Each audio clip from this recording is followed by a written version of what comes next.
అందరూ ఎలా ఉన్నారు? బాగున్నారా? ఈరోజైతే క్యారెట్ సగ్గుబియ్యం పాయసం చూద్దాం. ముందుగా 4 క్యారెట్లను చెక్కు తీసేసి తురుముకొని పెట్టుకుందాం. నేనైతే 4 క్యారెట్లు తీసుకున్నానండి. తురుముకొని పక్కన పెట్టేసుకుందాం ప్లేట్లో. తర్వాత డ్రై ఫ్రూట్స్ అన్ని జీడిపప్పు, బాదం, కిస్మిస్ తీసుకున్నాను నేనైతే. తర్వాత ఒక కడాయి పెట్టేసుకొని దాంట్లో కొంచెం నెయ్యి వేసుకొని మనం పక్కన పెట్టుకున్న జీడిపప్పులను, బాదం పప్పు, కిస్మిస్లను నేతిలో వేయించుకుందాం.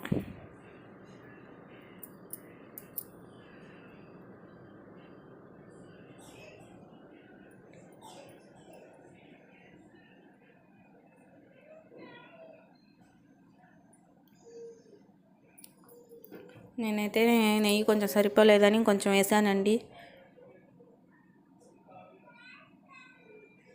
మీరు సరిపోయినంత నెయ్యి వేసుకొని వేయించుకోండి. తర్వాత అవి వేగిన తర్వాత క్యారెట్ను కూడా నెయ్యిలోనే వేయించేసుకుందాం. పచ్చివాసన పోయేదాకా క్యారెట్ను కూడా వేయించుకుందాం. అది కూడా వేగిపోయిన తర్వాత పక్క ప్లేట్లో వేసేసుకుందాం. తర్వాత నేనైతే 1/2 లీటర్ పాలు తీసుకున్నాను. పాలు బాగా మరిగేదాకా ఉంచుకుందాం. మరిగిన తర్వాత దాంట్లో నానబెట్టుకున్న సగ్గుబియ్యం, క్యారెట్ను ఉడికించుకుందాం. దగ్గర పడేదాకా ఉడికించుకుందాం. తర్వాత పక్కన స్టవ్ మీద బెల్లాన్ని ముక్కలుగా చేసి దాంట్లో కొంచెం వాటర్ వేసి బెల్లం కరిగేదాకా పెట్టుకుందాం.